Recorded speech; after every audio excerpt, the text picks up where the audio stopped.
Okay, so now that we have established the positioning of the color, what we're going to do is we're going to address in this video how to be able to mix the paint.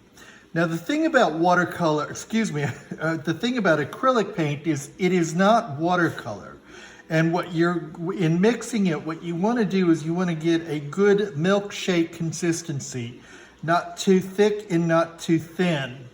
Throughout most of this semester, well, lately we've been talking a great deal about the mix system being a subtractive system, and meaning that when you mix all three primaries, you get black. And so what we're going to do is we're going to see if actually that's true. And as we know, if you add white to black, we have a gray.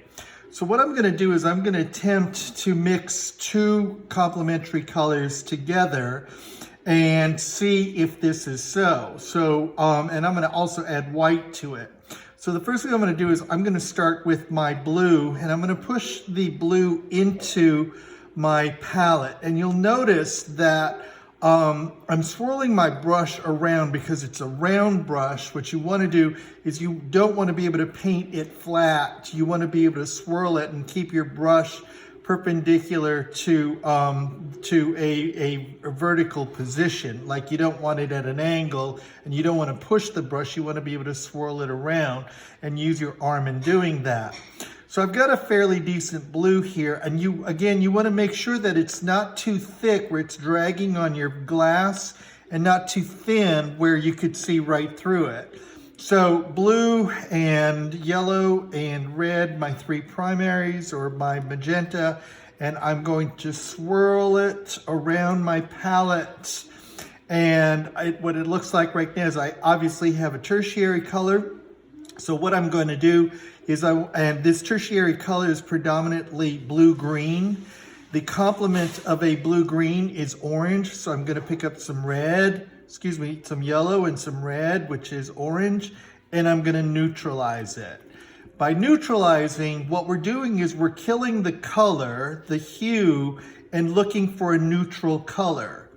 When we get there, we want to, let me just keep going with this. I'm still a little bit green here, and I wanna kill the green hue, so I'm gonna add more of the red. When it gets to a point where it looks like I don't know what I have, I'm going to add a little bit more pigment. Then what I'm going to do is I'm going to add white to this. And I'm going to pick up a substantial amount of white, and I'm going to mix it in.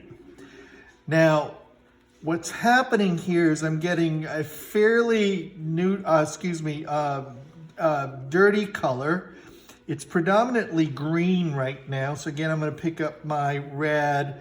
And again, what I'm going to be looking for in this exercise is I'm going to be looking to make a gray, a 50% gray made from three primary colors, or made from complementary colors, which is really the same thing. So I've got a pretty cool gray going here. I'm just going to add a little bit more blue, and I'm going to add a little bit more white because I want the value to be at about 50%. And you know, if your brush is really fat, what I want you to do is tap and roll. I look at my fingers. You see how my fingers are twisting my brush around, and I'm tapping it on my glass. And what that does is it dumps the paint off of the brush onto the palette. Now I've got a fairly good consistency here. Like I said, you're going to be looking for a milkshake consistency. If I want to test the color, now what I want to do is I want to take my white sheet of paper and I'm going to swipe it. And you'll notice that I don't have any streaks in here. I don't show any watercolor in here. It's not like plaster. It is smooth. It just goes on really smoothly. Now, looking at this color, I'd say that it looks pretty green. So I want to kill the green and I want to neutralize it more. So what I'm going to do is I'm going to add a little bit more red to my pile here, and a little bit more white because it doesn't feel like it's a 50% gray. And look what happens when I add just that little bit of red and a little bit of white. We're going to compare it right now, and I'm going to tap and roll because I want to be able to get that paint off of the neck of my brush. I'm gonna load it up with paint and I'm gonna swirl it again. Look at how that red has changed this green. It is less green, it is more neutral. I'm gonna see if I could push and kill the green even more.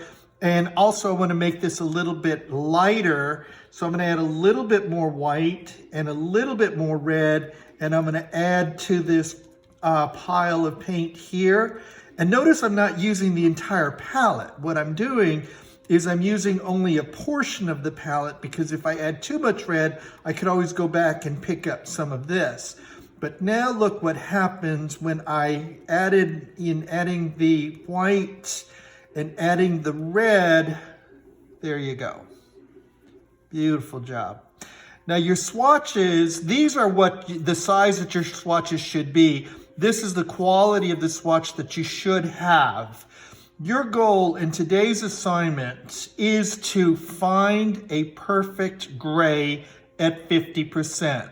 Now, I don't think I'm there yet, and in doing this, I would continue to add more white and more red until I get a swatch that looks like a 50% gray to me. I'm gonna end this video here, and I will further explain the next part.